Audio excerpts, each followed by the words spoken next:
Not going. I just hit the button. Why? Oh, it's happening. Okay, sorry.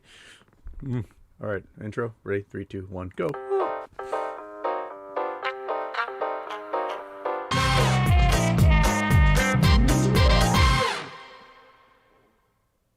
Hello, everybody. I just remembered to turn off the intro. Ha ha! Good luck, suckers, trying to get me to do intro again. Okay, so GameStop went up like 12%, and then I was around like 9% positive today. AMC's up a little bit. Metamaterial's up a little bit. A lot of the memers are up a little bit. November 1st, here we are. I'm freshly shaven.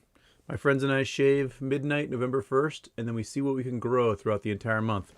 So, each day check in, it'll be just a little bit longer until I've got a big bushy beard on November 30th.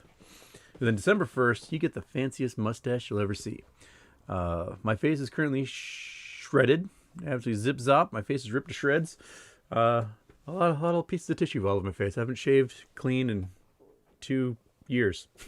Because last year there was no November to care about. Just sat in your home and stared at a wall.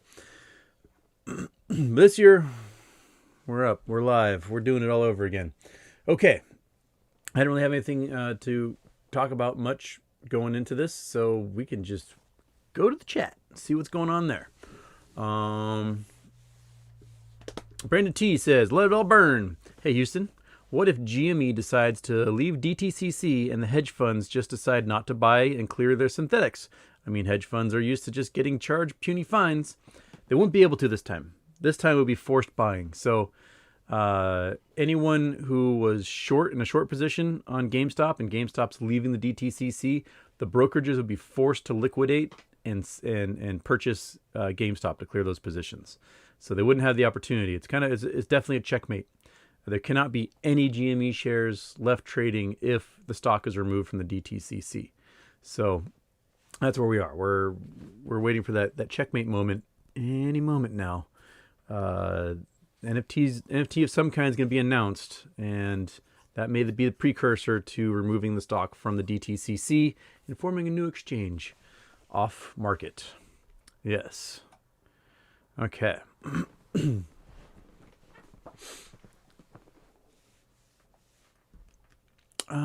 Chris R says the haircut policy is obviously ignored, at least from what I've seen, with Tesla having a nice run. Yeah, because Tesla is technically junk status. It's the most valuable junk status company in the entire world at over $1 trillion, and they don't make any money. So, they were saying, hey, you cannot hold stocks that are rated below AA as collateral for margin, but a lot of folks are still holding Tesla in that exact same way, and the price is still up there. Tesla is an example of a squeeze. There's no fundamentals whatsoever that suggest that its price should be what it is. I mean, it's not even the 40th largest car manufacturer in the world, but it's worth more than every auto company combined. So, they fundamentals have nothing to do with the stock price. The stock price has everything to do with basically being a meme and a long squeeze going on it. Dr. Stonk is in here with a super chat. Why did Steinbeck and Toni Morrison win Pulitzer Nobel Prizes for their books with graphic booby scenes? Beloved Grapes of Wrath, what gives? I don't know. The booby scene at the end of Grapes of Wrath was completely just out of nowhere. If you guys ever went to high school, you probably read Grapes of Wrath. But there was a starving man and a new mom. And the new mom, let the starving man nurse so he wouldn't die. And then she put a leaf on her nose and wandered away. So, but boobs are part of life, I guess. That's, boobs are life. You can't go through life without, at least staring at them, nursing on them. That's what life is about. Willy Wonka. We got Willy Wonka. We have the Willy Wonka in here. When do the short hedge funds have to cover those torch shares for CUSIP change? Didn't they file paperwork in August? Also, would you buy a loop ring on Coinbase? I don't think it really matters where you buy a loop ring at this point. As long as it goes into a wallet, you're cool. Loopring's been going up ever since all the rumors about partnering with an unknown corporation. Uh, I would have thought that the short hedge funds would have had to cover the torch shares a long time ago, but they've been doing their normal shenanigans where they do their debt swaps and equity swaps and all that stuff. But sometime before 11:59 p.m. on December 31st, those Torchlight preferred share dividends, the MMTLP, that's the one. They either have to pay out a dividend or turn into stock in a new company, and that new company is technically not traded. So, before December 31st, that's when that news has to come out, and we just sit and wait and sit and wait and sit and wait. So much of what we do is just sitting and waiting for someone else to pull the trigger on something. Okay. Anna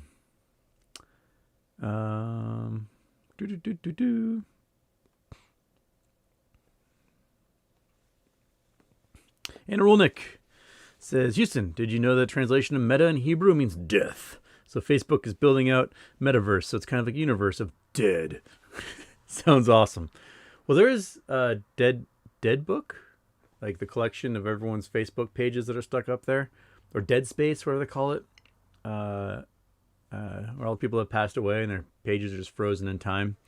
And there's also R. Herman Cain Award, which is kind of similar.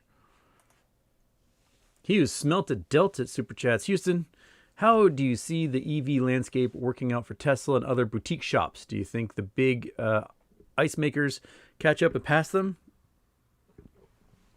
Yeah. The ability of the big car companies to retool and pump out new designs quickly is really strong. And they've had this electronic technology for decades and they haven't done anything with it. And then Tesla's like, oh, proof of concept, boom. And all the car companies are like, okay, here's our electric Chrysler Town and Country. Here's our electric Mustang, our electric Porsche 911, our electric McLaren, our electric, they so easily retooled. And Volvo, I think 2025 is moving to all electric. They won't have a single combustion engine in their lineup. It's going to be all electric. So they're getting there, and the battery technology is following close behind. And once the battery technology gets to the point where there's fast charging, I mean, charging this in the amount of time it takes to fill your pump with gasoline, combustion engines are over. As much of a petrol head as I am, I can see that end. It's going to be just silent little zippy cars with boatloads of torque from this point forward. So, yeah, Tesla has to figure out how to get new designs to market faster, produce cars at a much higher volume than they do now, and make it so that cars, when they resell, aren't bricks. So, like, if you get a Tesla Model S and you get the upgrade so that you can have, I don't know, ludicrous speed or whatever on it, when you sell that car to someone else, they take away the ludicrous speed. They literally like delete the software off your car and brick it so that the other person has to pay again to get the ludicrous speed on the car. So any changes and modifications you make to this car is like a weird software agreement and not ownership of like transferable ownership of that stuff. And things like that are going to start to hurt Tesla. There's a guy in Boston who decided he's going to buy some wrecked Teslas and build a new one out of it. And so he bought all the pieces of all these wrecked cars and put together basically a brand new Tesla Model S. And he's like, sweet, for $6,000, I got myself a $90,000 car. And then Tesla was trying everything they could to keep that guy from being allowed to drive his car. And a bunch of court cases were involved. And finally the court was like, no, he's allowed. Right to repair laws mean he's allowed to have this Tesla. And so now he's got a shop where other people just buy wrecked Teslas and he pieces them together for them for cheap. And Tesla hates it. They absolutely hate it. And Tesla also is in trouble because Antitrust laws mean that auto companies are not allowed to own dealerships. Dealerships must be a completely separate entity and independently owned, yet all the Tesla dealerships across the United States are owned by Tesla itself. And there's currently a antitrust court battle going on about that. They're going to lose some of their vertical integration in this way, and they're going to have to play catch up on the dealership model that other car companies have been working with for 80 years. So, yeah, I think the other car companies have already blown past Tesla in that respect. All right, a whole bunch of super chats popped up while I was yakking about antitrust laws. Okay, that was Willy Wonka. He who smelt it dealt it. Nope, that was the one. Okay, that was that one. And Cameron Mirza, happy birthday. What's up with Evergrande? Evergrande is defaulted. There's another one. Someone sent me. Oh shoot, what was it? ACE. Sorry, someone sent it to me on message.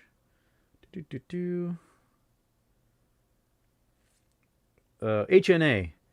So, Chinese HNA group filed for Chapter 11. Their U.S. subsidiary did, and I hadn't had a chance to look them up further, but it's another big Chinese investment company, and their U.S. subsidiary is declaring Chapter 11 bankruptcy today. So we've got Sicknick, HNA, Evergrande, or Evergrande, however you want to say it. I say Grande because that's how I say it. And was it Fairfield was the other one? So that's 4 now.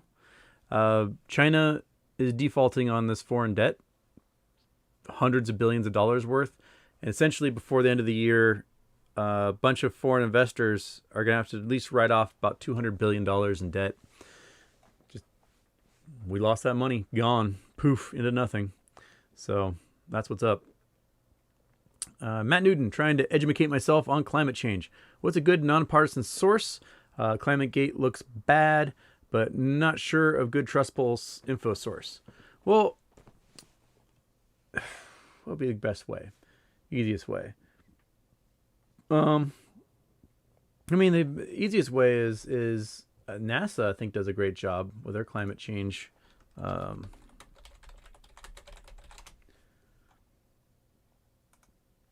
me put up the Chrome. There we go. Nope, go away. So NASA's climate change page, which is just climate.nasa.gov, does a pretty good job. They have lots of satellite photos, but then they bring in they tie in like NOAA's temperature charts of ocean and atmospheric temperatures and global average temperatures. I always have to find it via it's a Wikipedia hottest years on record. I always forget how to get to the NOAA list. Instrumental temperature record, this is the one. And then when the table, there is the here we go. So this is the table. The hottest years on record. Every single year that's the hottest 10 hottest years on record have happened since 2005. So the anomalies, it's, used to be 1998 was the warmest year on record. It was the big El Nino year, and everyone's like, oh, 1998. Well, the hottest years on record have all been since the last 15 years. So we are warming. This temperature record, I think this is where we go. Climate report annual. This one? Yeah. So I use the Wikipedia page to find this one because I can never remember the address of it. But this is the instrumental temperature record, and it shows you throughout the United States or throughout the globe, like where storms are happening, where temperatures are breaking records, what events are happening, what atmospheric CO2 is, a lot of stuff like that. So I recommend these things. It shows average temperature the 20th century mean is here. This is the average over the 20th century. And you can see that since about 1978, we have not had a cold year globally. And before that, we had lots of cold years, right? But Industrial Revolution, we were pumping CO2 into our atmosphere like crazy. And we have CO2 at levels now that haven't been seen since basically humanity started walking. where we are above and beyond temperature scale than we've had since at least 9,000 years at the end of the last glacial period. And the CO2 levels are beyond what they were then. So it's going to keep warming. We should be cooling. We should be heading towards a glacial period. And instead we're warming. We're doing the opposite of what nature would be having us do. So I recommend those. That's a great way to start. In here, I'll put this one here, because the other one's just climate.nasa.gov. And this one is from NOAA. Lots of data in there. I recommend that. Put it in the chat. Okay. Got Chakuseki. Hey, Houston. Did you get in on LRC action? Any understanding of how high it can get pumped? I did not. I'm tapped out at the moment. So I haven't been making any new plays or anything. I've got still a bunch of SHIB sitting there with a limit cell waiting to go.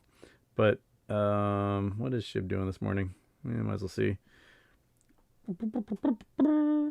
And when that sells, then I can play in other things. Yeah, SHIB is just flat. But tomorrow maybe SHIB might be moving to Robinhood. The thing is, I haven't gotten any notification that wallets are open in Robinhood yet. So if it goes to Robinhood before wallets are open, then we have no way of moving our SHIB in there and taking advantage of that arbitrage. So I want them to open the wallet and then put SHIB in there and then allow me to make a fortune off of it. But no, I've not gone to LRC. LRC has gone up like 80% in the last couple of days, something like that. It's screaming. I don't know if you guys saw the Squid Game coin. So these guys released Squid Game coin. A bunch of people bought it. The value went to like $2 trillion and then collapsed to zero when everyone discovered that the Squid Game coin was impossible to sell. All you could do was buy it. And man, what a great practical joke that made someone a lot of money. Awesome. Good job. Good job, everyone. Good game. Okay. Man, you guys get so much chat in here before I even start the show. I'll try to go back and see what we got in here.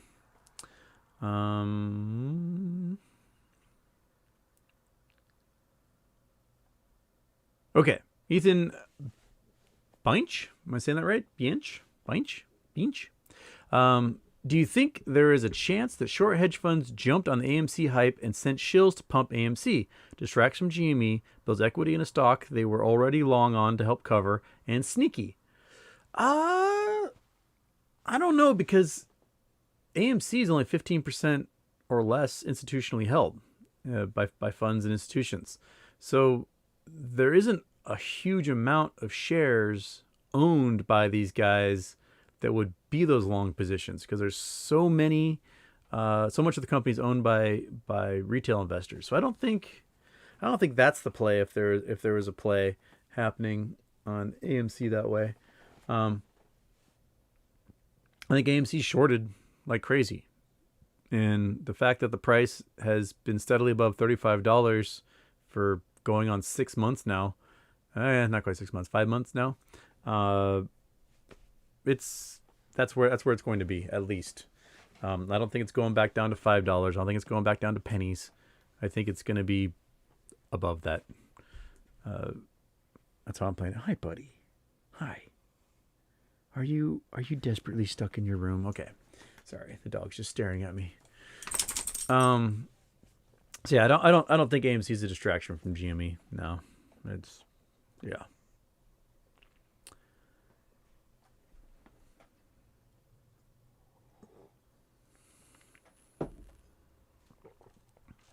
Jordan Deal kind of puts it in perspective a lot of people have. He says he holds AMC and GME but has more AMC because I could afford more. Basically, yeah. I mean, when GME had dropped to $38, $40, AMC was $5. So people could buy hundreds and hundreds of shares of AMC for the same price they could buy a few dozen shares of GME. So, hey, buddy, get up there. Get up there. Quit staring at me and get up there. All right.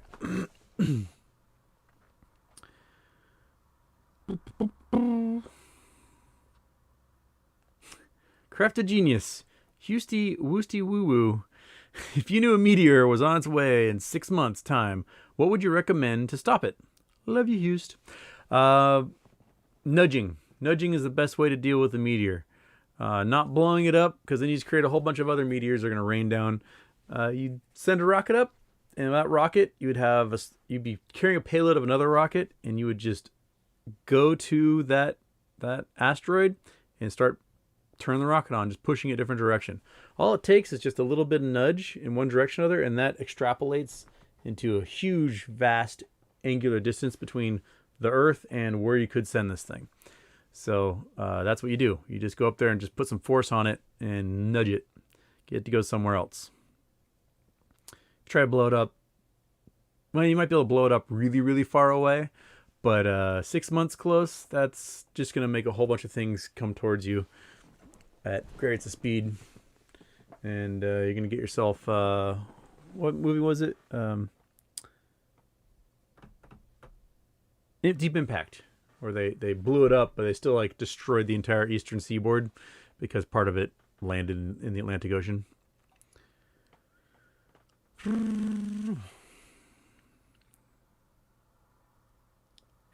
Chris R says he bought GME 480 moments before the flash crash. You don't get any more diamond in than that. Whoo, man. Oof.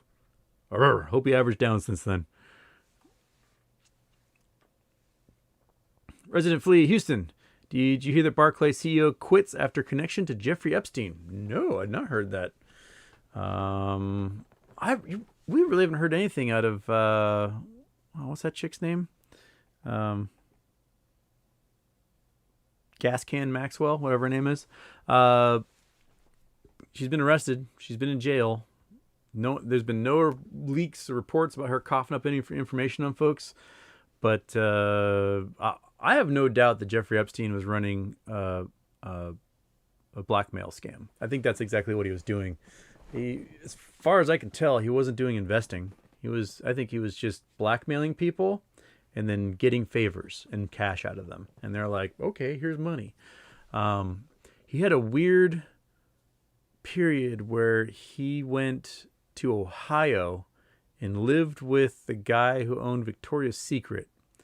And it seems like weird things went on there because he returned from Ohio rich after he had done that. And the Victoria's Secret guy seemed to be on his beck and call. And then he started his weird life in Manhattan and in Florida and in the Virgin Islands. Strange things. There's a pretty eye-opening documentary, I think it was on Netflix, last year, year before, that just made me so angry that folks like this exist. But you find the weakness, the criminal weakness in a lot of rich guys, and a lot of rich guys are rich specifically. Like their goal in life is to be able to do these things and get away with it, and they have for a long time. And I wouldn't doubt if there's a bunch of CEOs that should be quitting for having ties to Jeffrey Epstein. Okay. Ring. Oh, super chat from Ed Willich. Give your thoughts on Shibu. Shiba Inu. I'm very curious about the future Shiba Inu, because right now I'm just playing for the possible arbitrage in Robinhood. That's what I'm holding for, is that I think there's going to be arbitrage, and I'm hoping they open up the wallets so that I can transfer things in there and then take advantage of that first day when they start selling it. And there's a lot of folks whose brains don't realize the difference between 3 decimal places and 4 decimal places. And I think we can shave a decimal point for sure on it. Now, Shiba Inu's future is going to depend upon a burning SHIB, because there's too much. They start out with a quadrillion, and that's just too much of anything. So there's active effort by big holders of Shiba Inu to get rid of large portions of their wallets to drive up scarcity and the price. So the person who has the $5 billion in Shiba Inu that they made the $8,000 purchase in August of last year. It's been sitting there, and now they've got $5 billion plus worth. They seem to be a developer account of some kind. So if you search for their wallet address, you can see that things are getting dropped into that account all the time from like new ERC20 tokens that get minted. So I'm wondering if it's somebody on some like a GitHub person who has code out there and says, "Hey, use my code, but whatever you make, just send some my way so I can see what you're working on." And so that wallet's still taking a whole bunch of different ERC tokens. And if they wanted to sell their $5 billion in SHIB, they would get through about $5 million worth before they crash the market entirely. So they're obviously not selling. I'm wondering if they might not take 80% of it, like $4-5 billion worth of that, and just burn it and leaving themselves like a $700 million to $1 billion worth of SHIB, and then they could burn 20% of the supply, and they would see that the value of that 1 billion probably grow back to 5 billion again in a few months and raise everybody else's net worth who's still holding SHIB. But I honestly, I don't know. I'm curious. I don't think any cryptocurrency is the future. I mean, any of the ones we have right now. I honestly don't. I could be totally wrong. And 20 years from now, you pull this out and go, Houston was so stupid. But I think with quantum computing coming and the fact that there are so many cryptocurrencies out there and so many of them are scams, and there's so many scams going on, and it's all highly unregulated. Until there is some sort of regulation and standard and risk reduction protocol that's across the board, across the globe, I don't think any of these things are truly the future, especially a meme coin or a meme on a meme coin or a meme on a meme on a meme coin. And that's the metaverse. That's what the metaverse is right there. It's all the meme coins that are being minted. But I think, if you look at crypto as something speculative, you might be able to make some bucks off of. Awesome, make some bucks. But I don't think, 50 years from now, people are going to be going to the grocery store and spending Shiba Inu coin to buy their groceries. I don't see that happening. And if I'm wrong, then, stream it up by my thumbs or something and throw tomatoes at me. Peter Joy, I was in a magma before it was cool.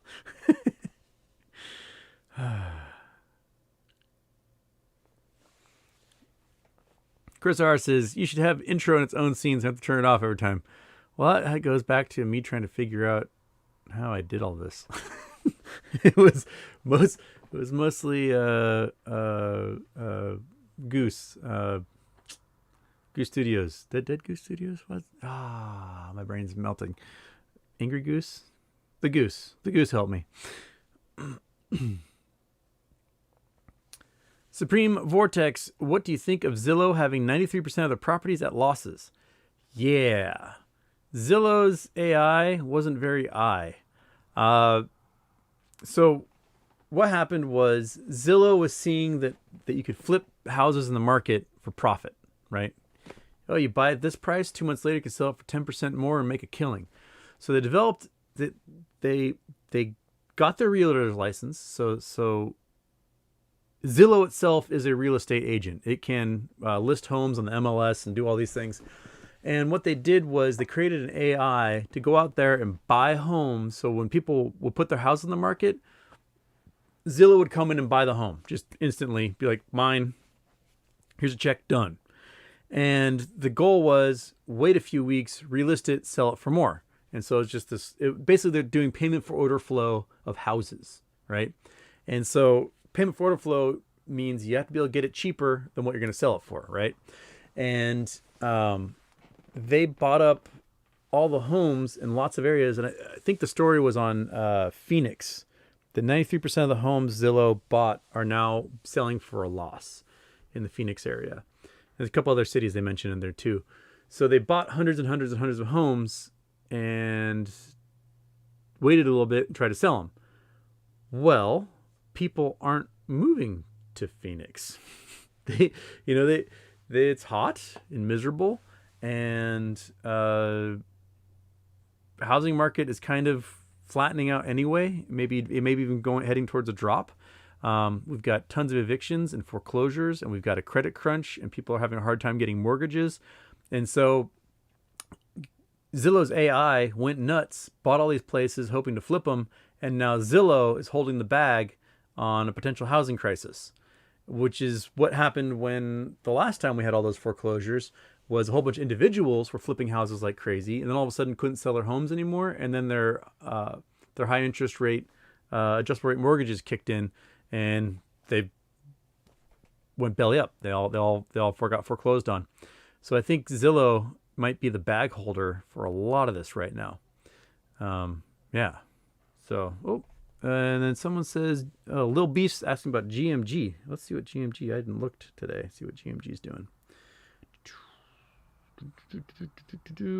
Oh, come on, Fidelity. It takes so long.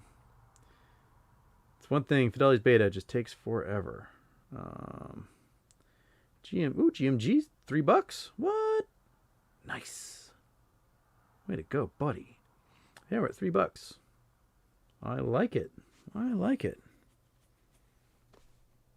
Cool. I'll take it. Graphene Manufacturing Group up $3. So I'm up 50%, 100% on my investment on that so far.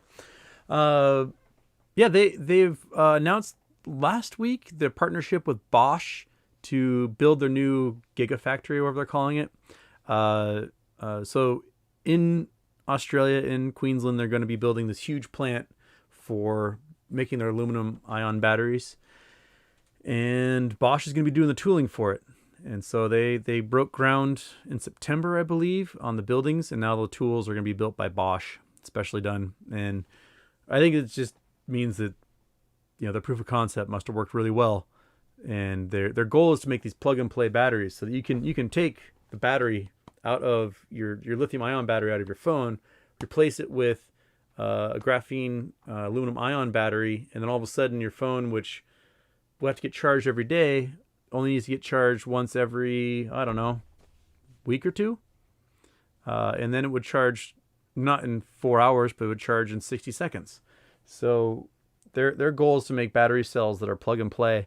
And you can just take your Prius in, take out the nickel cadmium batteries or your lithium ion and just put the graphene aluminum ion ones in there, and you're good to go. Boom. All of a sudden you have 1,000-mile range. So that's coming. It's probably going to be, year and a half till the factory's done and they can really start pumping out this stuff. So it might be 2 years before we see it on the market. But until then, it's building. It's building. I would love to tour that facility when they have it ready.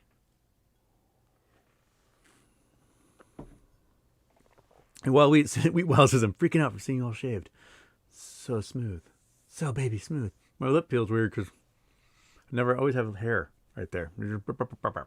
Make old man face all day long.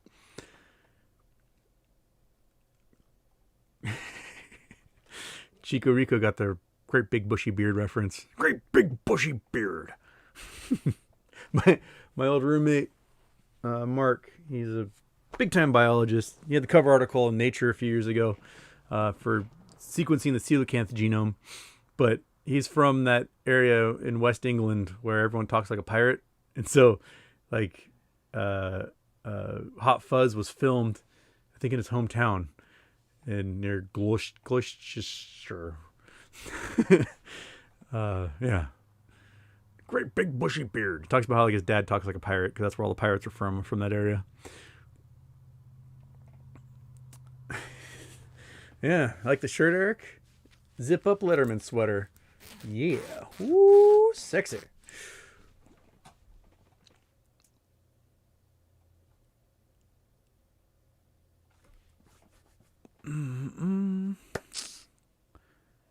Chris R says there's no apes buying silver.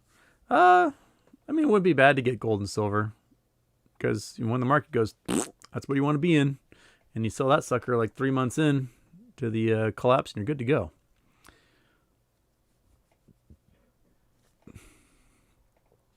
Okay.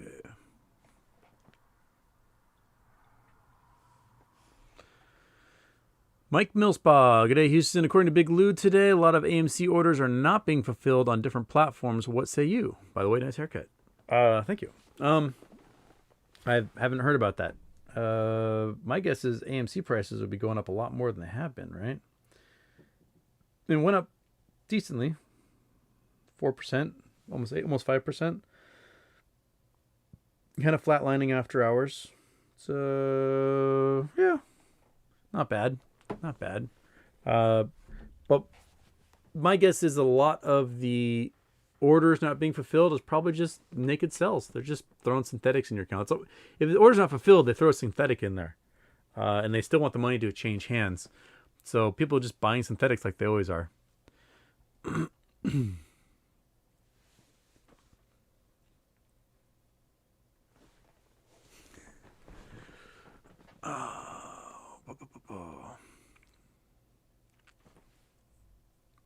Emma Mosler says Wall Street silver apes plan to buy physical silver collectively on November 5th to squeeze the silver market.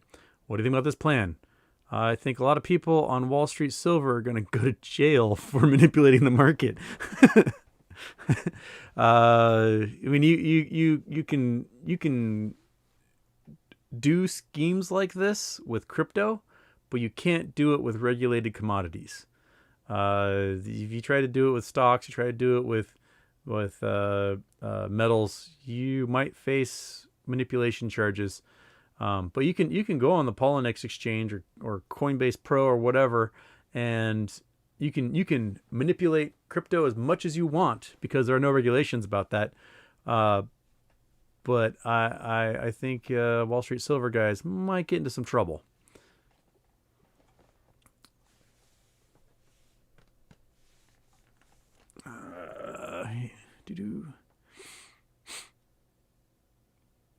Braden Pettigrew, Houston, is it possible that RC is creating NFT for AMC as well? I've enjoyed watching your podcast for the past month or so, and I promise I will send a super chat soon. That's okay. I think GME is working on the NFT first, and they're doing proof of concept. After that, they may be able to streamline it for other companies.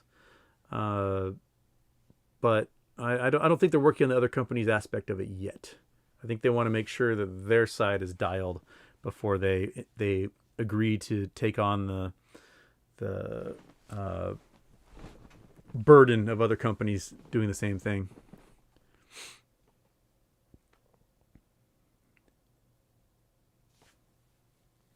The other guy asks, Houston, what happens if the market crashes tomorrow?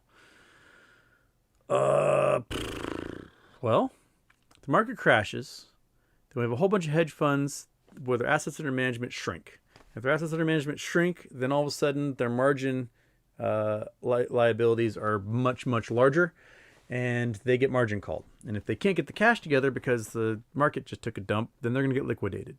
And once they're liquidated and they start closing their positions, they can only close maybe 1/30th, 1/50th of their actual positions if they sell off their assets under management. So that still leaves like tens or hundreds of billions of dollars per hedge fund that now is the responsibility of prime brokers and banks who lent to those hedge funds. And those banks and prime brokers don't have the cash to deal with that stuff. So they are going to face insolvency, which means the U.S. government and the Federal Reserve has to step in and bail them out, because we know that we cannot let the government or the banks fail, because if the banks fail, then every single business on earth fails with it, because businesses rely upon payroll loans, short-term loans, small business loans. They rely upon people getting auto loans and home loans for purchases, credit cards for consumer goods. It would just be a cascade throughout the entire market. And so everything would just crash into nothing. And then we'll be like, hacking each other to pieces with machetes in the streets, wearing Mad Max football uniforms. So that's what happens. So the end of it all is banks get bailed out and pretend like nothing ever happens. And then a bunch of big banks that survived will gobble up all the little banks that didn't survive and become even bigger banks. And then the process just repeats itself. What I'd like to see post-crash is the federal government step in and make all these big banks become little banks again, so that we don't have banks with trillions of dollars in assets ever. We maybe have a dozen or so investment banks. We have hundreds and hundreds and hundreds of commercial banks, and we break that whole system apart because too big to fail shouldn't exist. It should be too big to exist. And you take your Bank of Americas and your Chase and your Wells Fargos, and you just break them up into all the constituent banks they were 50 years ago and start all over again. And then they might build themselves up 50 years from now. We got to do it again. But that's the cycle we should be in. We should be breaking this stuff down to much smaller pieces.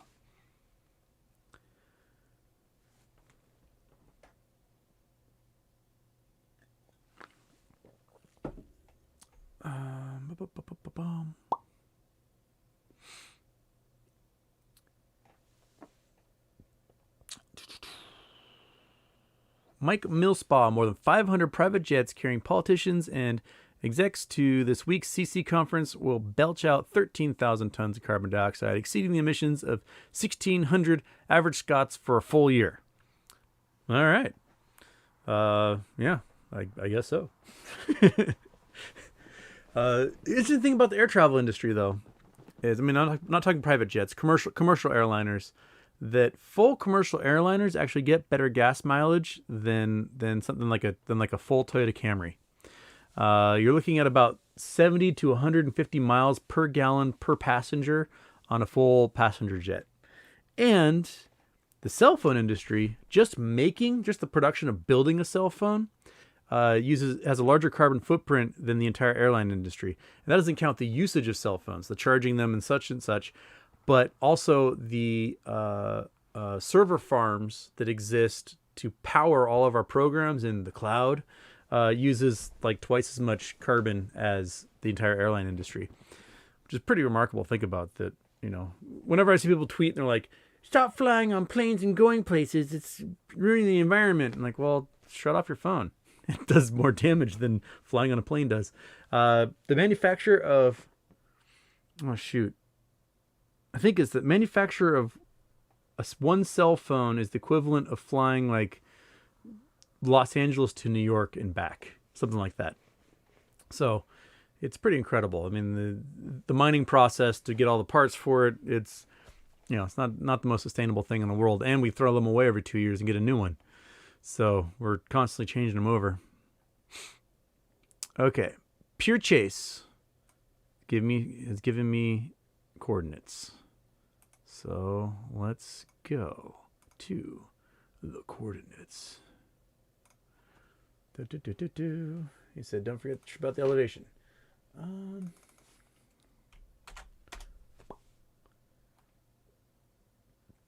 We're going south. We're going to South America. We're going to this spot right here. Ooh, that's a nice cliff. It's a very good cliff.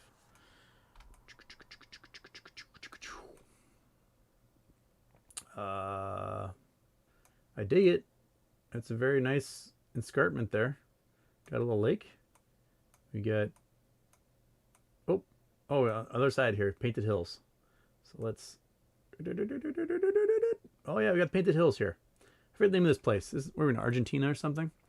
Yeah, there's a couple other spots in the world that have Painted Hills like this. There's Painted Hills, Oregon, and then there's one in China.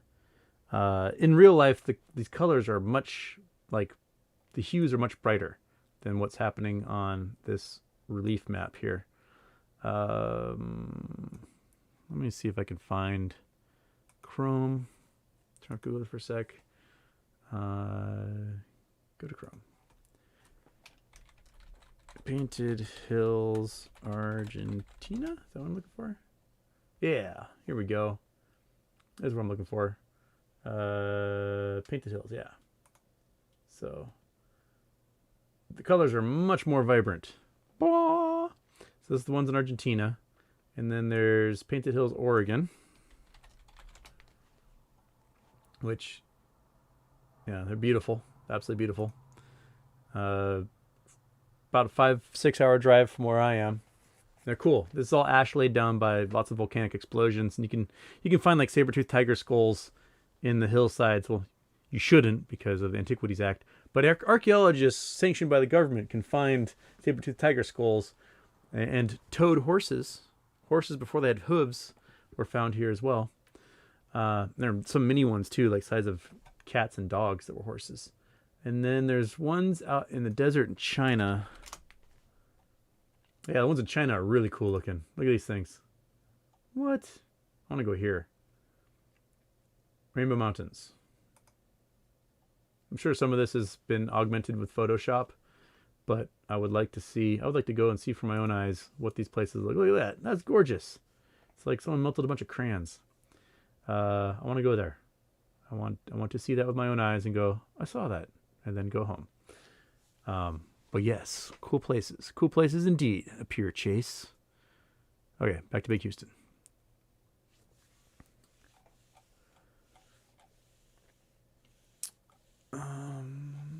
Oh man, I'm already like 45 minutes behind in the chat. Sorry, working on it.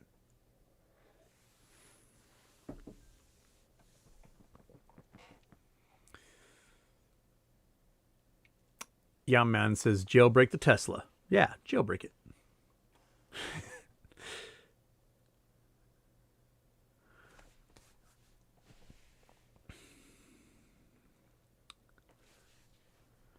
Julianne says, I don't understand why electric vehicles don't at least cover the hood, trunk, lid, roof with solar film. I know it wouldn't be enough to run the car, but it could extend the charge. Why not? Some of them do, but they do it for other things. Like the Prius had a solar panel on the roof that ran just the air conditioner.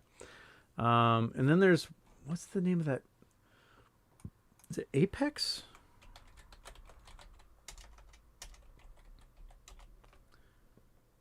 No, not Apex.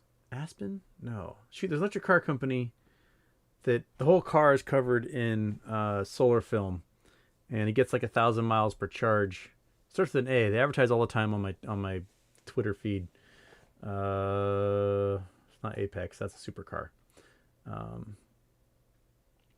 I can't remember the name of it right now, but their car's like 40 grand. Pretty lightweight, all carbon fiber, and they've got solar film all over it. And you can get a model that has 1,000 mile charge on it. They're pretty weird space looking, look like teardrops. Resident Flea says one of Tesla's biggest problems is logistics and service repair turnaround. Yeah, that's one of the things I've heard, is that when something breaks, it can be a while before you get your car back.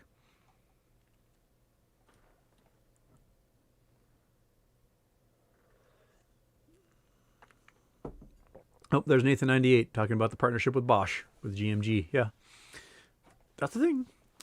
Legacy 10 Productions, Houston. What are your thoughts on Ken Griffey Jr. buying some of the Mariners? Will this matter long term? Happy birthday. I don't think it will matter long term. I think it's a great move for Griffey because, value of sports teams only goes up over time. The Nintendo bought the Mariners in the 90s for $100 million. And now the team's worth a couple of billion. So, not too shabby. Not too shabby indeed.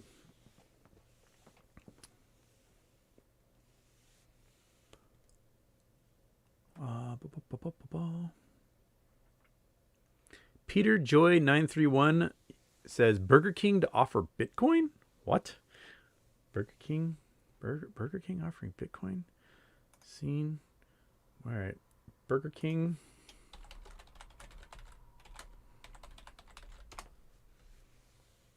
Oops. Burger King offers free crypto, putting Bitcoin, Dogecoin, Ethereum on menu. So Burger King has crypto now? Burger King Royal Perks. Users who spend more than $5 in the chain's app will be rewarded with 1 coin from a pool of either 20 Bitcoin, 200 Ethereum. Huh. So I guess got to go buy a few dollars in burgers. Maybe that's what we'll do this evening. Future is weird, man. Okay. Go back to your childhood. Think about like you're 10 years old. And all of a sudden you read a headline that says Burger King offering crypto with purchase from their app. And you'd be like, I don't know what any of those words mean. The future is so weird. So weird. took a helicopter ride thanks to Shiba Inu coin. What does that even mean? Life is weird, dude. Boom Boom Power says electric cars are powered by burning oil. It's smoke and mirrors, really, isn't it? Quite a bit of it is burning oil. I think the only place in the United States where you actually get a positive return on buying an electric vehicle is Washington State, because of how much of the state is actually fueled by dams. I don't think there's any other state in the country that where when you're driving an electric car, you're actually saving gas. And the worst is West Virginia. I think if you drive an electric car in West Virginia, you gain the equivalent of like 20 miles per gallon because of how much coal and oil is burned to power West Virginia. So if you're in coal fire states, it's, yeah.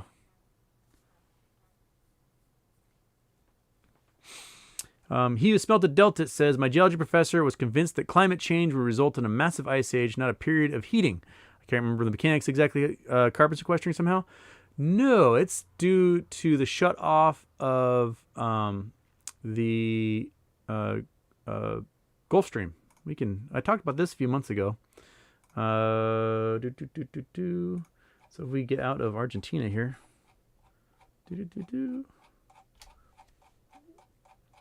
Oh no, that's not Argentina. That was Peru, I think. Yeah, somewhere in Peru. Sorry, I thought it was down here. Come back. So, the Gulf Stream basically is the sun beats down on the Gulf of Mexico, and there's not too much exchange of water happening in the Gulf of Mexico because it's fairly trapped. And it gets warm, and that water has to go somewhere. So it goes, and it squirts out between Cuba and Florida and heads up the east coast of North America. And it brings tons of warm water at really fast speeds. We're talking like several knots. This warm water is heading up to the Arctic. And it gets up into the Arctic and it goes past Iceland and Great Britain and Norway, and actually brings warmer temperatures to these regions than should be there. You'll notice the snow-coveredness of Greenland versus the snow-coveredness of Scandinavia. So it brings unseasonably warm temperatures to these northern regions that should be much colder than they actually are. Great Britain is several degrees further north. Let's see here, London is 51 degrees north, and Seattle is 45 degrees north. And they've got fairly similar climates because of the Gulf Stream bringing this warm water up here.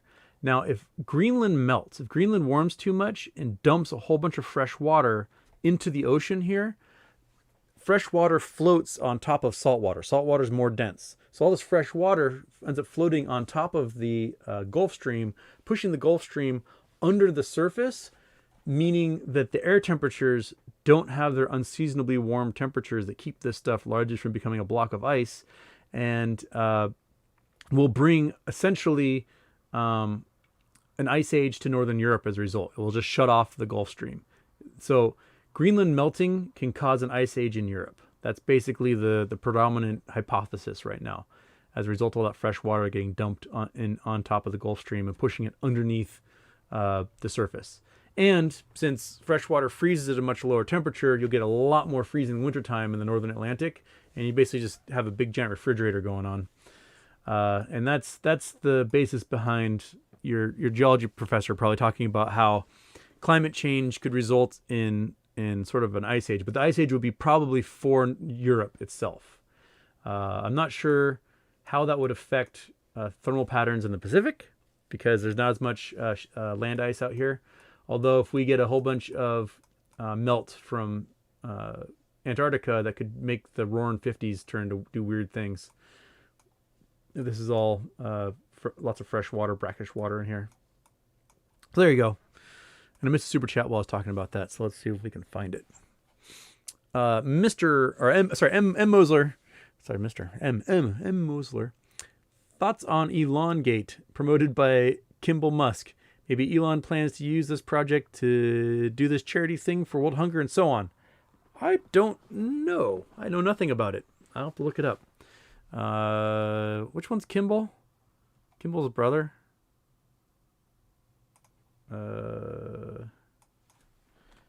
Kimball Musk.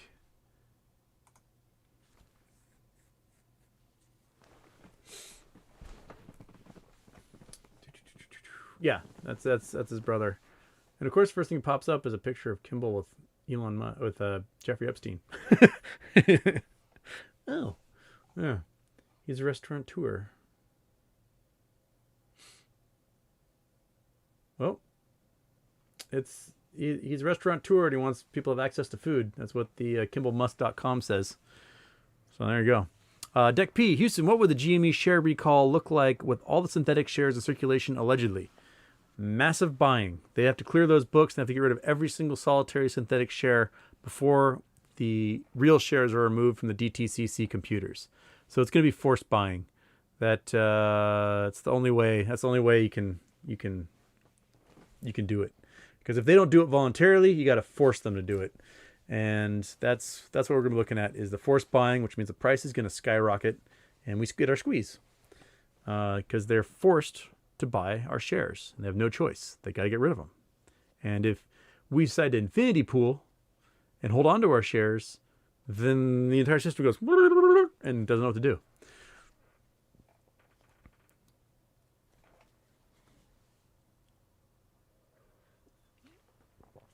Okay. Mike Millsbaugh says, some experts report switching to electric vehicles will ruin our roads without a gas tax. What good are electric vehicles if our bridges and roads are falling apart?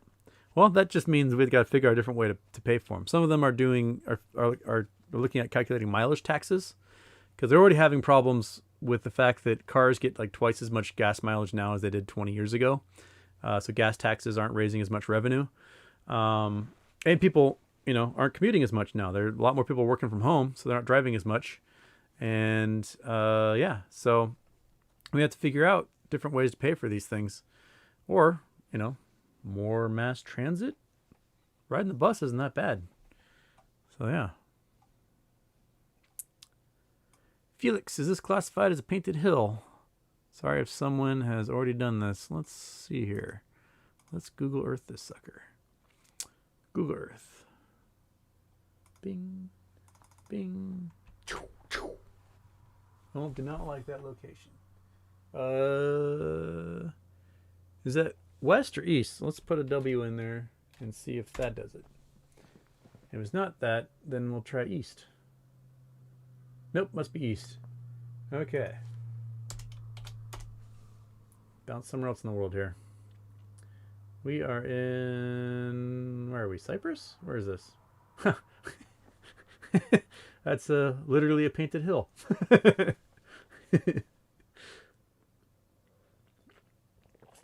My guess is it's pointed at a bunch of Greeks with a big middle finger to them.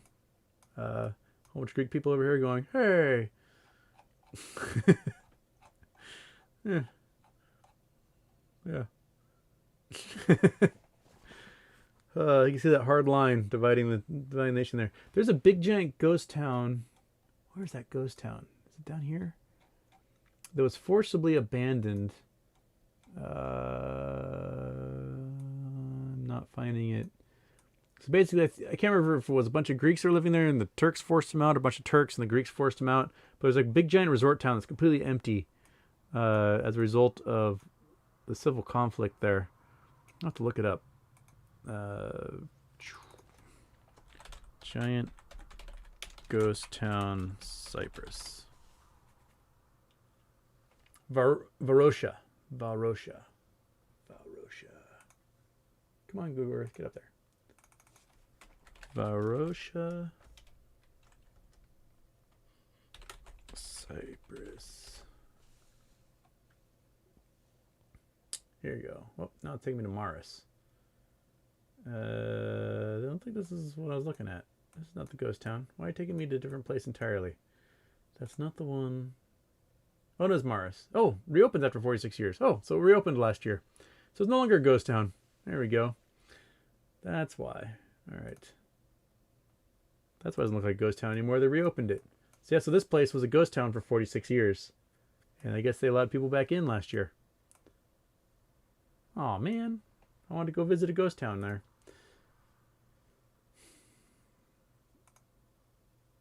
But yeah, totally abandoned for 46 years. Pretty crazy. But I guess they reopened it. Well, heck. Now I get to go visit Ghost Town with everyone else, which makes it no longer a ghost town. Man, all right. Okay, oops. I forgot to put on the... Oops. Chrome. Turn off the Google Earth. And yeah, so we had this big-ass ghost town for 46 years on Cyprus as a result of their civil war. Everyone had to abandon, and I guess they reopened it last year. So, well, it's got to be pretty awesome to go visit. I'd love to go check it out. Oh, sorry. Chrome, pop up there. There we go. This is why... Guys, get me like 15,000 more subscribers, and then I can afford a producer to make sure I get this shit right. But yeah, cool ghost town. No longer a ghost town because people can actually be there now. But yeah, that's from back in the day. And this is what it was like before October of last year. Completely abandoned, overgrown, collapsing buildings.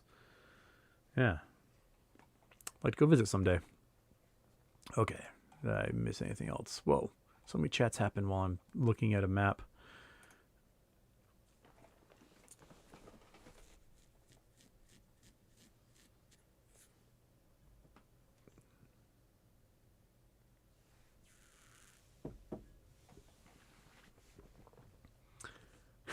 BBR Germany says, Ice Age in Northern Europe? When? Hope after Moas so I can buy a yacht and live in warm water. Yeah.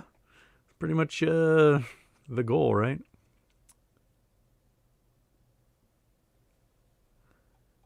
Okay.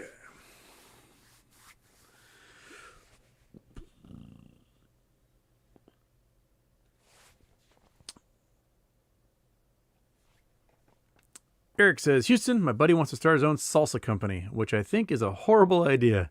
Have you got a better idea for him as far as starting a business? I mean, if it's good salsa, people eat salsa, but I personally, I mean, I've never had a salsa where I'm like, damn, that salsa is so much better than all the other salsa I could have had. It all tastes like salsa to me. Hot sauce companies seem to be kind of a niche. Plus, they have really funny names like Ass in a Bucket or Ass in Space or like Blown Gasket or whatever. You can really go haywire with those. But starting a business, you just start a business that you think you can make money on. That's the goal. You got to identify a client base. You have a product that people will want to buy, and you weasel your way in there. I know during the pandemic, a whole bunch of microbreweries just went under because a lot of microbreweries didn't have the ability to bottle. They were draft only, and draft only depends upon bars and restaurants being open. If bars and restaurants aren't open, they went under. They didn't have the ability to bottle. So the ones that succeeded had bottling plants, were able to get their stuff into grocery stores. So they were able to make up a lot of their sales that way. So right now, maybe jumping into microbrewing, because there's a window opening since all these microbreweries went under in the last year and a half. Try that? I don't know. Making salsa and making beers. Still doing food service quality things. Give that a whirl. Not financial advice, not financial advisor. Nor am I a drinker. All right.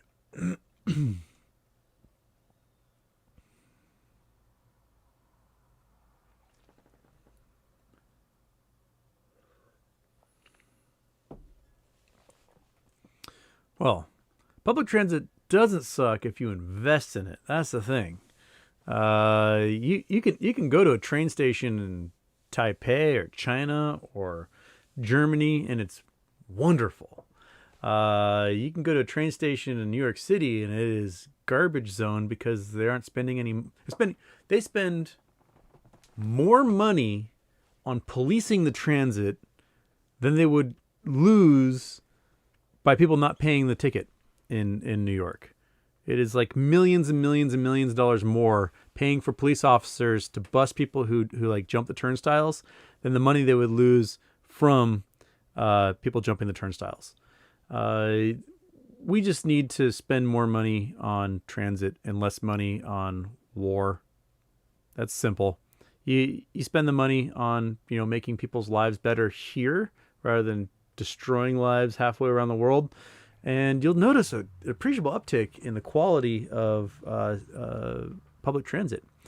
You can go to Europe and see how wonderful it is in Denmark, where people don't spend all their money on war and they get to travel around on free or cheap public transit. It's pretty awesome.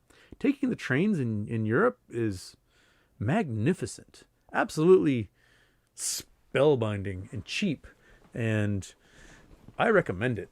Go travel. Go see what the rest of the world does for these things, and you will see that the United States doesn't always do it the right way, that we spend way too much money on blowing stuff up. I mean, blowing stuff up is cool and all, but sometimes building shit is even cooler. To be great, you gotta do great things. That should be the title of my book. To be great, you gotta do great things. You can't just rely on someone doing a great thing 100 years ago and be like, they did that thing, and now we're just letting it fall apart into ruins because we like to send cruise missiles halfway around the world.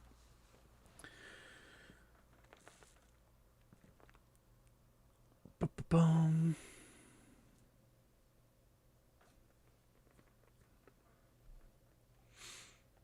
Houston, if the short hedge funds, for Graham asking, Houston, if hedge funds have to buy back all their short synthetic shares, why would they want or care about the shares that are at ComputerShare? That's been kind of my point, is that if you're stuck in ComputerShare, it's going to be harder to sell. And it's going to be harder to sell at stupid huge prices. All they need to do is they need to gather up every single solitary synthetic and get rid of those. So all the folks that are in the brokerage accounts, they're going to be selling their synthetic shares for boatloads because they have to delete them from existence. And once they delete all the synthetic shares, they don't need to even touch any of the real shares. So the folks in ComputerShare may be left holding the bag as a result. And that's just the mechanics of it. So I'll let them do that. They can infinity pool their stuff over in ComputerShare. I will gladly benefit from them sacrificing themselves. And yeah.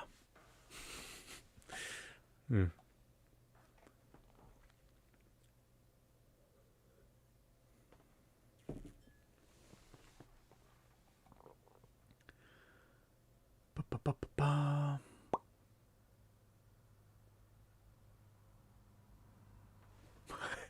Funko Fan 5000. Let him know that starting a salsa company, he's eventually going to run into some spicy competition. I love the puns. I love it. To shreds you say, make salsa without cilantro. That's an underserved market since it tastes like soap to like a quarter of the population. I agree. It doesn't taste like cilantro doesn't taste like soap to me. I just don't like the flavor of it. I just I don't like this. So yeah. Cameron Mirza, is the metaverse going to affect how people interact in real life? Will it make society dysfunctional? I think the best quote was my friend Andy, Francis the Sailor on Twitter.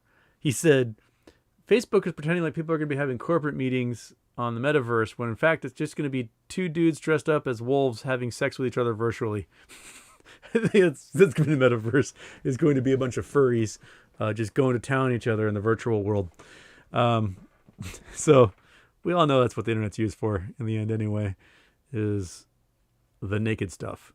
So yeah, I don't know. I hate Zoom enough as it is that I don't want to do like headset Zoom where I'm in the virtual world wandering around, trying to figure out, how am I going to pick up this paper to hand to Susan for the quarterly report? No, I'm sure there's ways that people get immersed into video game life or whatever, but I don't know if this is going to be one of those ways. There's a Red Dwarf book called Better Than Life. There's a TV show episode called Better Than Life, but the book is pretty amazing. And the book talks about how eventually there's an immersive world that's so immersive that people get addicted to it like they would drugs. They can't leave it. They cannot leave the game. And so you got people with these headsets on, and they're stuck in this virtual world living out all their fantasies. And, their families are like putting feeding tubes in them and stuff and bathing them. And they've been in this game for months or years. So it's pretty, I recommend it. It's Better Than Life, Grant Naylor. Oops. There we go. Okay. Boop. So Better Than Life. This is the book.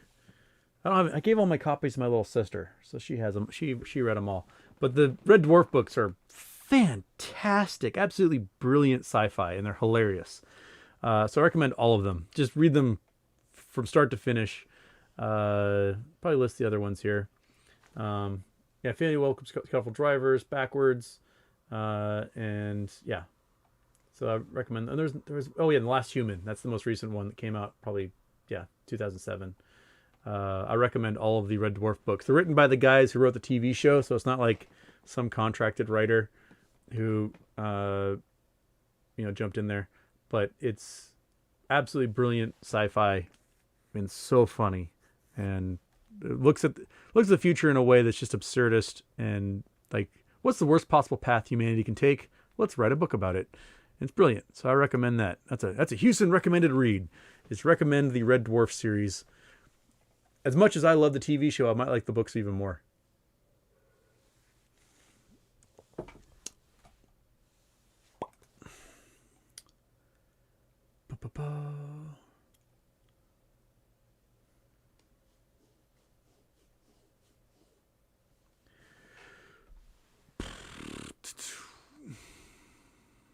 Abel Guerrero, are you getting into NFTs? Not really.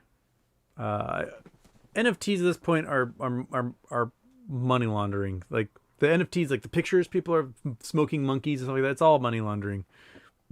What they're doing is they take an NFT, they take a whole bunch of Bitcoin or Ethereum or whatever it is that they pilfered from someone or got through crimes or ill-gotten gains, and then they convert to Ethereum and they buy it from themselves at a crazy price. And once they do that, they've just washed all that money into this NFT. And then they have all the money still, all the Ethereum, and they got this NFT that's now worth, hundreds of thousands or millions of dollars. And they can take that sucker and put it on the market at another point in time and sell it to somebody else who's dumb enough to buy it. The NFT guys on Twitter are so angry right now because there's a whole group of people like, I just right click and saved. I own the exact same image you do. And they're just like, is there a way for the internet to turn off right click save? So, I think NFTs serve purposes outside of money laundering crappy pieces of art. But right now it's not being used for that. I think making non-fungible tokens for the stock market is a brilliant idea for, making non-fungible dividends for stocks. It's a great idea. But the way NFTs are being used is just Beanie Babies for tech bros. That's the way it's being used largely right now.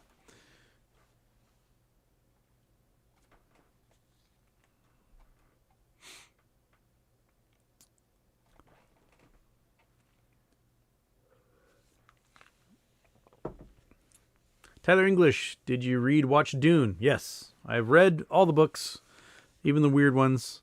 They're all weird. But yeah, I've read and watched the new Dune movie and all the old Dune movies. The new Dune movie does it much better than the old movies, or the ABC or someone did a mini series years ago, and it was just really campy. But yeah, Frank Herbert lived here where I live. His son Brian, who finished the series, is also a sci-fi writer. He still lives on Bainbridge. I've never actually met him though. I think I served him when I worked in a bar back in the day, but I never been like, hey, I'm Houston Wade. But he lives somewhere around here, and he was talking about how Dune the book went back at #1 on the bestseller list. And he's like, sweet, I can buy a new car now.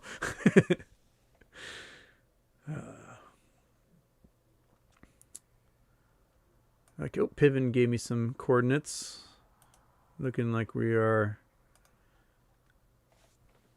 going north. Going north. Bing. Google Earth. Google Earth.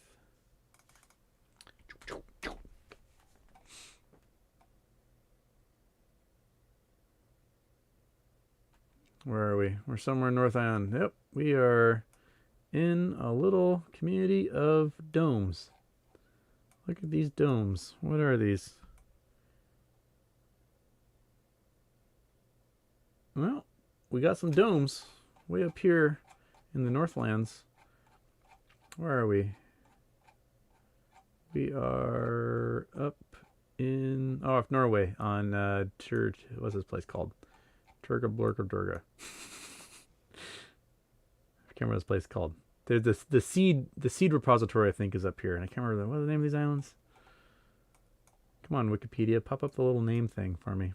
Svalbard. There we go. I might be saying that wrong. There's probably some Norwegian in there going, you can't pronounce our language.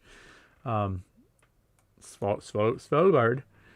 I don't know what this place is, but it looks like a place you can stay warm for a while. Svalbard Global Seed Vault. Oh, there's a Global Seed Vault right there. Oh, there you go. That was what I was talking about. There's a little runway. So, Hotel Nesset. There's a couple of things going on over here. And whatever Long Yearbin is, must be a little town here. Svalbard Church. Northernmost settlements. University Center Svalbard. I was reading an article about seasonal affective disorder, and I think it was this university they're talking about. They have because it's dark for 6 months a year, they have these like UV rooms that are open 24 hours a day because people's sleep cycles get totally weird, and they can go to like the Student Union building and just bathe in UV light and daylight lamps, and it's open all the time because if they closed it, people would be like just blow their brains out or something because of the seasonal affective disorder being in the darkness for so long. But Svalbard, yeah, cool. Seed vaults, man. And the seed vault was built into the mountain using permafrost as a foundation, and apparently permafrost is all melting, and they're worried they're going to lose all the seeds now. It's supposed to be like last for thousands of years, and climate change is already ruining it.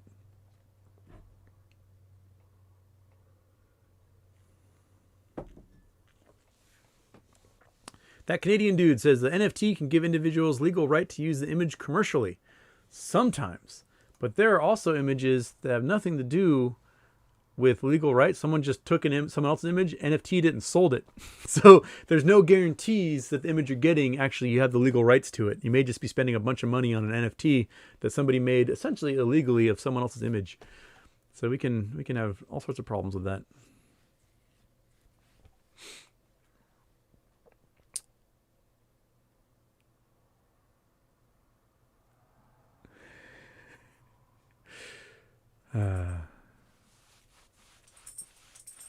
Joseph Kubicki, sorry. Couldn't they use NFTs for the deed of your house or your car title? Yeah, that's also probably pretty good use. It showed chain of custody pretty well. History, you could lock in easements and things like that with the code. So yeah, I think it's pretty good. William Morgan says he lived in Barrow, Alaska. Satellites work. Yeah, you need light, man. You gotta get light on your skin every once in a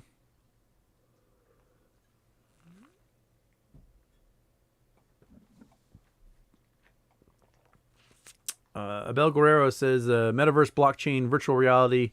Have you seen Ready Player One? I think something like this is coming, and we'll be using crypto to win. And win and gain money from each other. Yeah, I think it's very possible. Sheepdog and Cow, Houston, do you play disc golf? I played beautiful Ghost Town mining course in Colorado. Yeah, I used to play quite a bit. My friends and I, we'd play what we called extreme frisbee golf, disc golf. We'd go to, there's a forest here called the Grand Forest, which is, most of it's all second growth forest. But, there's trails and things through it. Zoom in, make myself north. Let's go to the Bambridge Island, to my home. So the Grand Forest is this forest through here. Actually, it's all this forest. And there's trails that go through here. And we'd be like, I think there's a dog leg to the right and there's a park bench. We'll make that the hole. Throw, and you like, dong, dong, dong, dong, dong, dong, nettles. So it's you really had to like pinpoint and be laser on. Otherwise, you bounce off 5 trees and you're climbing through all sorts of bushes to get to places. But yeah, you kind of see the trail system here outlined. This is Hilltop. This is an old farm that got donated to the city. And actually, it's beautiful. You're up on top of a hill. You're at 350 feet or so. So you have a great view of the Olympic Mountains from here. And yeah, so the Bandis Olsen used to connect all the way through. And this was like, you could take your Suburban. You're 16 years old. You steal the family Suburban and you just drive and like have water up to the windows. Fun times, but now they blocked it off, so you can't do that anymore. But yeah, and then there's actual official disc golf course here at Battle Point Park that snakes through the park. 18 holes that go through here.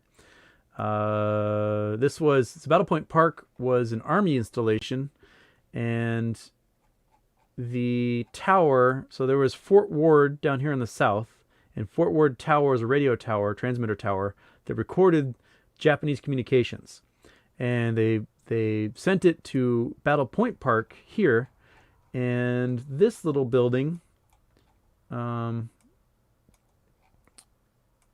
this building right here was the transmitter relay station, and this is where the Japanese code got cracked during World War II by a bunch of ladies that worked in here. So this was the history of Battle Point Park, and then where this is the Bainbridge Astronomical Society Ritchie Observatory, and this was a Nike missile silo. So we had one of those there, and then also there was a couple of Nike missile silos.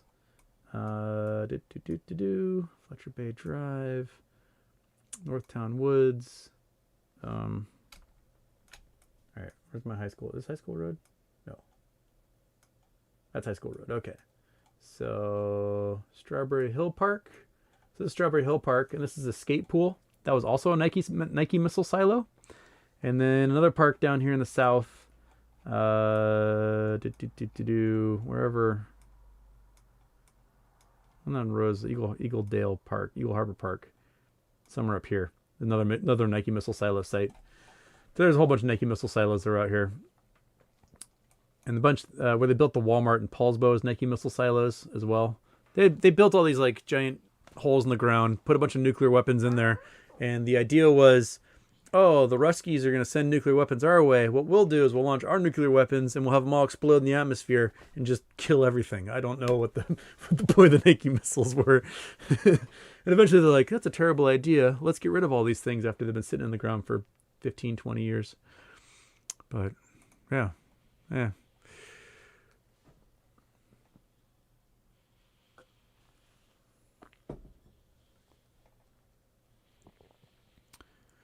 Mike Millsbaugh, what do you consider to be the holy grail in the EV industry at this time?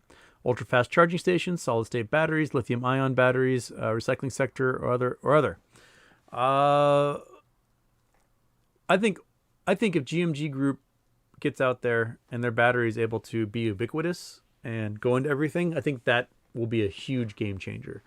Otherwise, I think ultra-fast stations that can charge in a matter of minutes, or a standardization of batteries in such a way that you can pull into a fuel station, like a gas station, and you would pull into a spot, someone would come out, pull the batteries out, stick them into a charging spot, take fresh batteries from there and pop them into your car, and you're on your way. I think that would be another solution, because, if you want to do a cross-country trip in your Tesla, it's going to take you a friggin' month. Right? Because you drive for 6 hours, then you got to charge for 8. You got to drive for 6 hours, and you got to charge for 8. And just do that way across the nation. It takes forever. People want to be able to get to places far away, and that's one of the benefits of gasoline, is that it takes a couple of minutes to fuel up, and you can go for another 6 or 8 hours before you got to fuel up again. And having to wait 8 hours is just a killer amount of time for a lot of folks.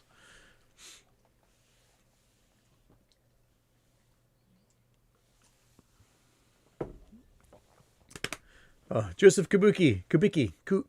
I keep saying Kabuki Theater. Says, hit that like button, share and subscribe. Let's get Houston that producer. Yes, please. let's get me up there, and I can get that producer, so I stop screwing all this crap up myself because I get completely overworked. Okay. JH says there's batteries that work on exothermic reaction. They have to reach operating temperature to sustain the reaction. These could be future. There's all sorts of cool ones. There's really cool stuff with electrolytes and like weird membranes and hydrogen fuel cells and stuff. The Quant E-Sport limousine was built by Bosch a few years ago. I wonder what they're doing with it. Chrome? Turn off Google Earth. Go back here. It's like 2014. Quant E-Sport. I cannot spell limousine. Quant E-Sport limousine. Okay, this is what it was. Yeah, it's like 2014 or so. Well, wait for the stupid ad to get out of the way here. Bing.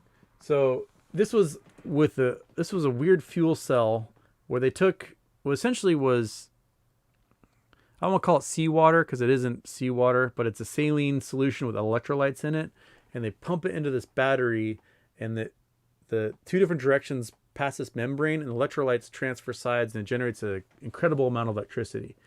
And so Bosch built this car, and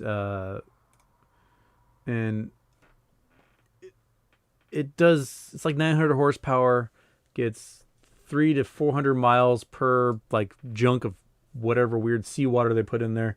And it was built as a proof of concept, and it's incredibly fast, incredibly powerful, and just show the car, and then just drive it around Iceland or whatever. But this car was a concept, I believe, for them. Yeah, 0 to 60 in 2.8 seconds. 4 electric motors. This is 7 years ago when they built this thing. And I think they wanted to do proof of concept with a road vehicle and say, hey, we can generate this incredible amount of energy with this saline solution. Let's see if we can do it with ships across the ocean. If we have some sort of purification that goes on with seawater, we can add electrolytes to it and then basically have unlimited fuel source as ocean liners go back and forth across the ocean. I have not heard any updates since they built this car, but it was pretty rad. I mean, 200 miles an hour, 0 to 60 in 2.8 seconds, 300, 400 miles per charge, just like a gasoline engine, and it just produces water at the end. Yeah, it's pretty awesome. I hope to see more come out of this as to what the future is going to be like. Yeah. I don't know. It's Quant E-Sport limousine, 7 years old now. And I don't know what else they're doing with it. If anybody has updates, by all means, search away and let me know. All right, I got 15 minutes. It's kind of a short show today. It's midterms this week, and I got stuff I got to get done. Midterms. Grandpa Barney on Ferncliff last night, just cold. Love your show, one of the best out there. Thanks, brother, for making us smarter. Well, thank you, Grandpa Barney. I'm glad you're on Ferncliff. There was a power outage yesterday. One of my friends posted, she's like, power out on such and such loop or whatever. So I'm sure you're out there helping them get their power back on.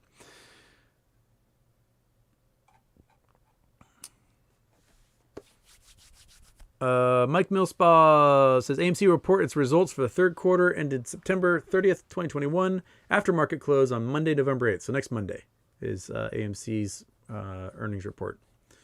Okay. All right. Cool.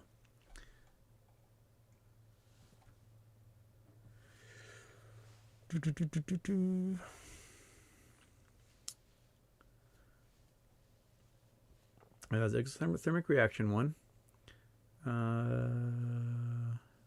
IDX is working on a drive over charging pad, I believe. That's a few RAMs at AMC. There's a couple of cool things. There was one in, is it Netherlands? They put a whole bunch of permanent magnets into the roadway.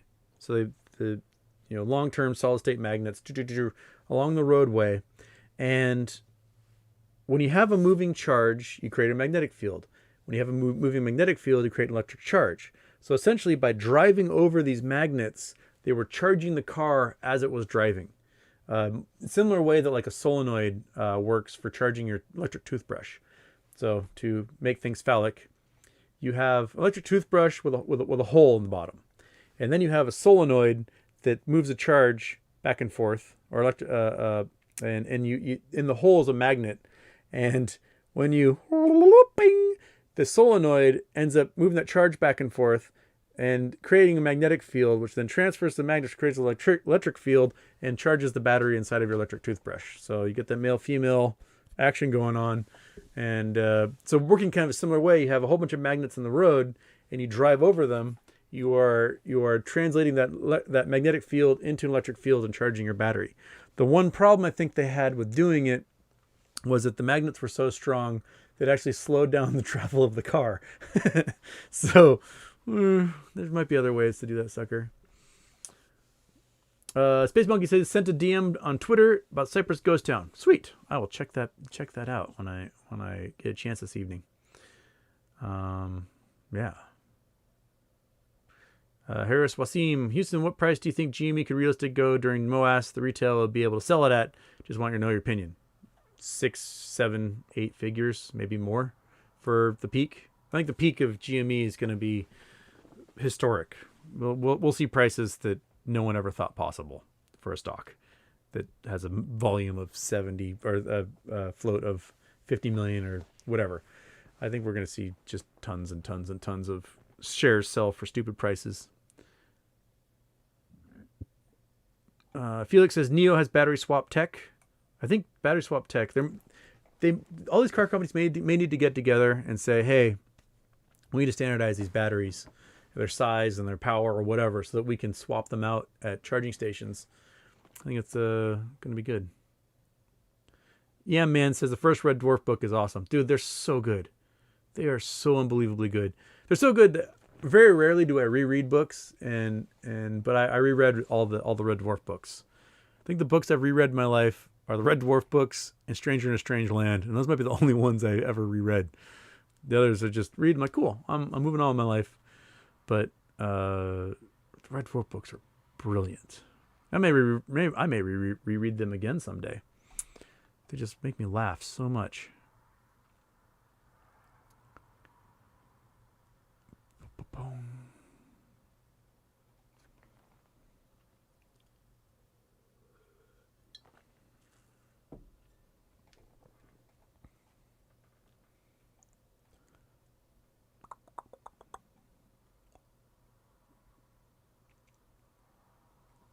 William Morgan says, DRS shareholders will provide humor during a stressful time.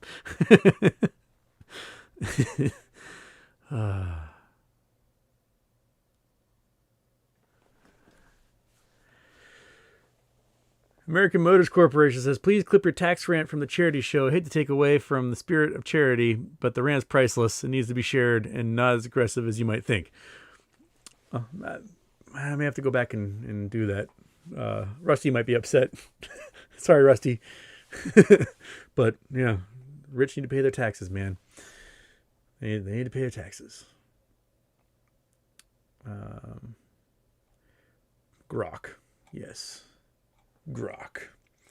All right, I'm going to scroll up and I'm going to try and find some things I possibly skipped over in the chats here. Jonathan Deal's got some coordinates from 2:40 p.m. Let's see what's in that. To do Google Earth, scene, Google Earth, and where are we going? Where are we going, Jonathan? Wait a minute. Too many. How did so many coordinates get in there? Like that. Go like that. There we go. And we're flying.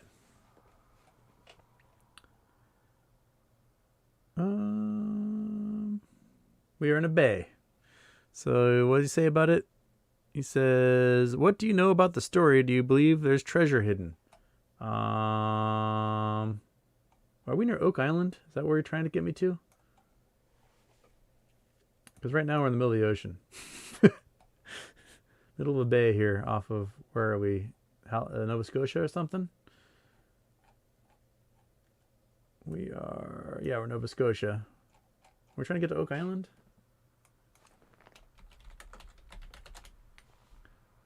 Yeah, Oak Island's right in there. Okay. That's where we're going. We're going to Oak Island. I don't... If there's treasure there, they would have found it by now. What they did find was a sinkhole that just gobbled up lots of stuff. But I don't... I think Oak Island treasure is in the same vein as the paranormal shows, like Ghost Hunters. They're going to spend 20 years looking for something that isn't there, but people keep watching. Oh, we're going to look at this spot next, and then we're going to find this thing, and it's just...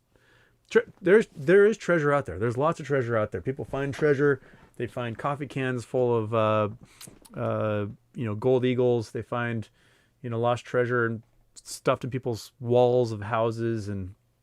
But I don't think they've been scouring this entire island for 25 years and no one's found anything there yet. So I don't know if there's anything to be found. All the rumors started with Vikings landing here, and I think they found some remnants of Viking paraphernalia, but I don't know. My brother's pretty obsessed with Oak Island. He lives in Nova Scotia now, so maybe he can find out for us. He can go metal detect on Oak Island. Okay. And then Jonathan's got another one here. Let's see here. Since we got open, might as well do two of them.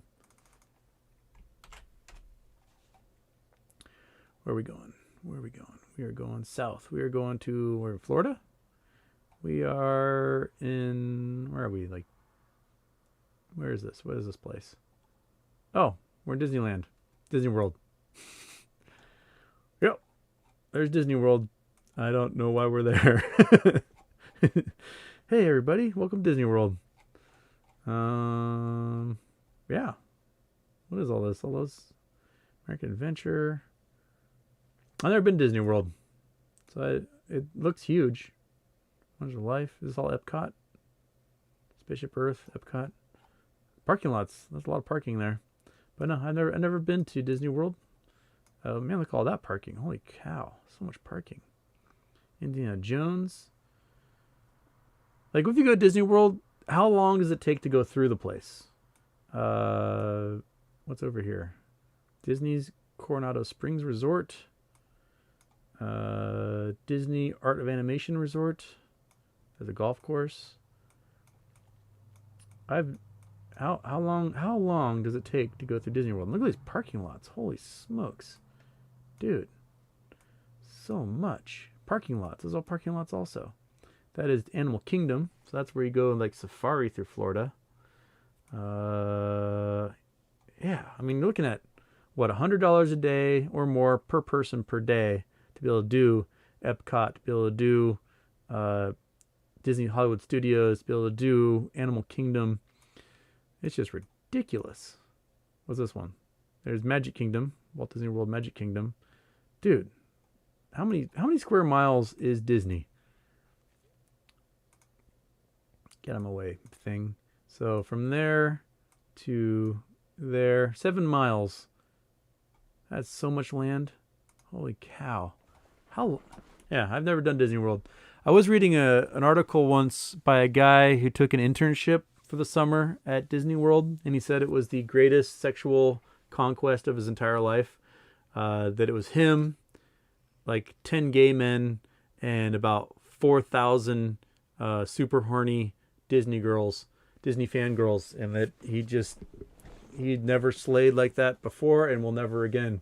So if you are a 22-year-old man who has proclivity for sexual conquering, apparently you become an intern for Disney World for a summer and just slay it. So that's the advice I learned off the internet. So good luck. Okay.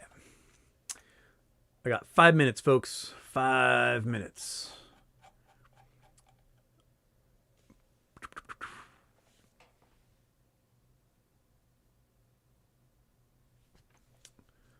Shenanigans.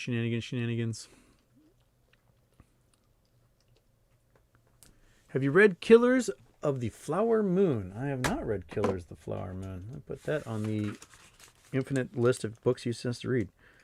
Killers of the Flower Moon. Okay, that's on the list.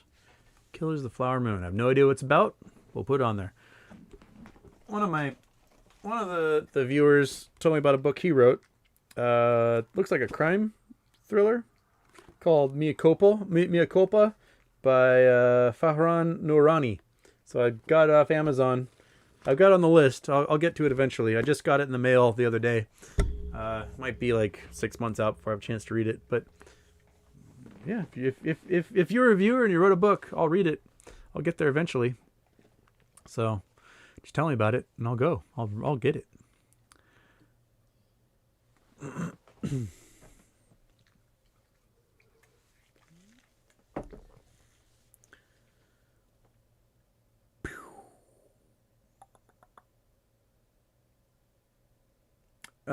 Kelly Jenkins says, takes at least 2 days if you don't want to miss anything, and 1 day for Epcot.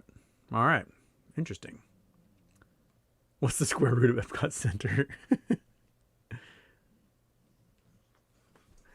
Anna Rulnick says, did a family thing to Disney World. It was so much Disney. Parents took us for their anniversary. That'd be nice. If someone wants to take me to Disney World, I'll check it out for a while. Whole day, 2 days if it's your first time with children, and that's just Disney World. Okay. About a month to get through all the parks at over $150 a day per person. I don't have that yet. I'll spend $150 per share of GME. After MOAS Problema Coin, after Ethereum finally does 2.0, then I can get everybody Ethereum coins. So if you are a member of the Patreon, there are 10,000 Problemo coins waiting for you to transfer. But right now it's $18 per transfer, and if I try to transfer to everybody, it's like $100,000 that I don't have. So I need Ethereum 2.0. They keep promising that we move to this platform, and it's still $18 in gas fees to transfer coins that are worth nothing that I created as a joke to people. So it's yeah. So when Ethereum goes 2.0, I can finally get everybody their Problemo coins.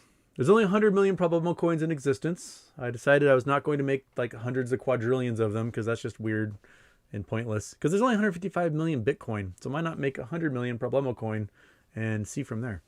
The ERC20 tokens is what they are.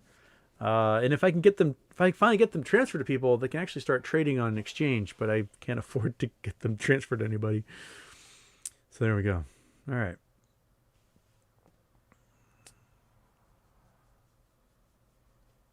Jill Ann says, after MOAS, I'll go to Disney World. Rock and Roller Coaster is the best. All right. The price went from 40 to 150. Yeah, it's ridiculous. The only time I went to Disneyland was almost 30 years ago, and it was like $28 to go for the day. And we were like, what? That's so much money. I've been to Six Flags more recently in California. Took my nephews, and it was like $89 a person. But that ticket also gave you a season's pass. So if you live near there, you can go for like the rest of the year. So whatever. They were able to go a couple more times since they live down there. I think it was like $84 for a ticket or $89 for a season's pass. Okay, season's pass, whatever. You guys enjoy yourselves. So that seems like a little bit more benefit to that. Like if $150 got you a season's pass at Disneyland, fantastic. But my guess is season's passes are probably a lot more than that.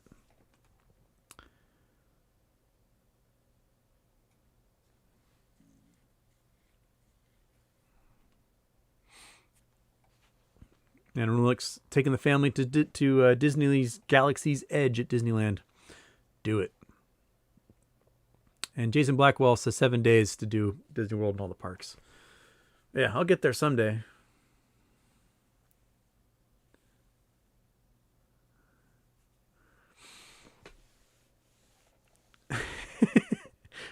American Motors Corp says, I was looking forward to the second clue of the treasure hunt. By the time I transcribed the first clue, it was found. Not a Patreon member, but I'm pretty sure you owe me some problemos.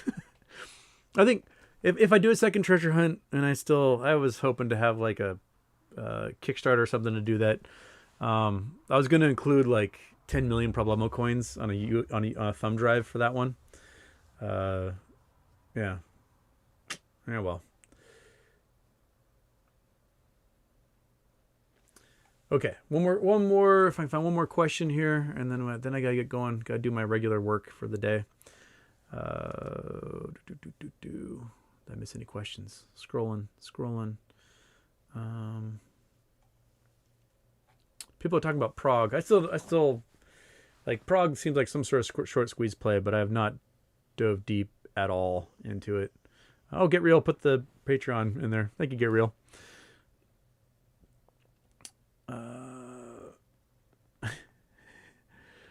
Latukas, Latuka, I don't know how to say your name. Latukas Mew? Where do ducks come from and where do they go? No one knows. And ducks are just not seagulls anyway. That's what ducks are. They're not seagulls. All right. I gotta go on, everybody. Thank you so much. Yeah. Oh, wait. There's an important question. Why is salsa dancing so popular? Guacamole dancing is an extra $1.80. Dad joke. One of the dad jokes. All right. I gotta go. I'll see you guys Wednesday. Oh, yeah. Put a link to my Twitch channel. I forget to do that, Peter Smith. I should remember to do that. Put a link to my Twitch channel on that. It's twitch.whatever that is /HoustonWade, I think. But yeah. Go there. Eventually, I'll play another game on there. I just haven't had a chance yet to do that in a while. But you guys, I'll see you so much. Have a good day. See you Wednesday and enjoy yourselves. Bye-bye.